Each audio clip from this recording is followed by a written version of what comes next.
안녕하세요. VOA 뉴스를 풀다의 김영규입니다. 러시아가 우크라이나에서 벌이고 있는 전쟁을 계기로 군사작전에서 드론의 역할이 부각되고 있는데요.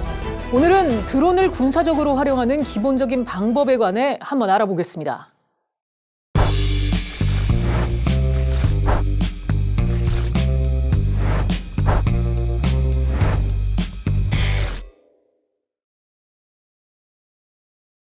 지난 2월 말 마이클 맥콜 미국 하원 외교위원장은 ABC 방송과의 인터뷰에서 중국이 러시아에 100대에 달하는 드론을 제공하려 한다는 정보가 있다고 밝혔습니다. 이 같은 발언은 미국 정부가 지속적으로 중국을 향해 러시아에 무기를 제공할 경우 대가를 치르게 될 것이라고 경고하는 가운데 나왔는데요. 중국은 드론 제공설을 단호히 부인했습니다. 我没有听说，我知道的是 近段时间以来，有大量太多关于中方这方面的虚假信息，背后的意图值得警惕。 우크라이나 침공 이후 국제사회의 각종 제재에 직면한 러시아는 최근 들어 부쩍 드론의 역할을 강조하고 있습니다. В ближайшее время правительство должно сформировать соответствующий национальный проект, смысл которого обеспечить возможности для широкой эксплуатации дронов. И, что крайне важно, высокий уровень локализации их производства. 러시아의 우크라이나 침공 전쟁이 예상 밖으로 길어지면서 최상급 장거리 미사일 등 정교한 수준의 정밀 유도 무기가 상당수 소진됐기 때문입니다. 그 틈을 메꾸기 위해 드론에 의존하는 경우가 많아졌습니다. 우크라이나 인프라 시설에 대한 대규모 공격을 가하는데 극초음속 미사일 킨잘에 더해 저렴하면서 다수 확보 가능한 드론을 동시에 이용하게 됐습니다. Russia has used large numbers of Iranian-built drones to overwhelm the air defenses of Ukrainian cities and military bases.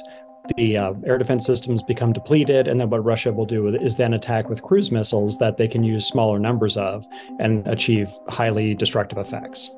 드론을 군사적으로 사용하는 목적엔 전투작전 수행 외에 감시나 수색 구조, 지도 제작, 통신, 장비 전달 등이 있습니다.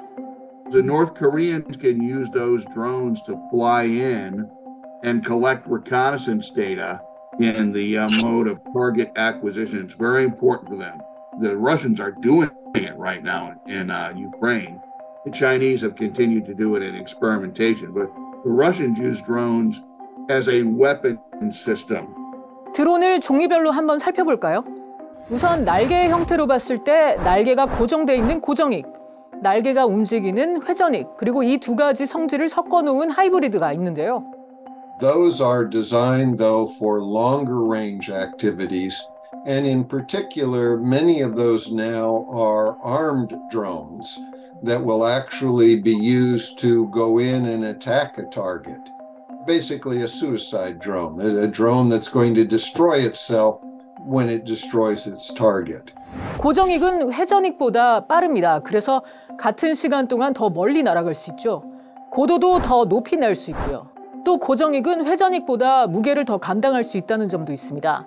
회전익의 경우 헬리콥터처럼 움직이는데요. 따라서 가장 큰 장점은 수직으로 날 수 있다는 점이죠. 이륙이나 착륙을 하는 게 더 수월하고 날개가 회전을 하기에 호버링, 그러니까 제자리에서 정지 비행을 하는 게 가능한데요.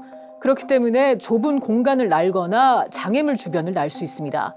드론은 또 원격에서 조작해 운영하는 방식 외에도 인공지능을 이용해 준자율 그리고 완전 자율 등 다른 방식으로도 운행할 수 있습니다.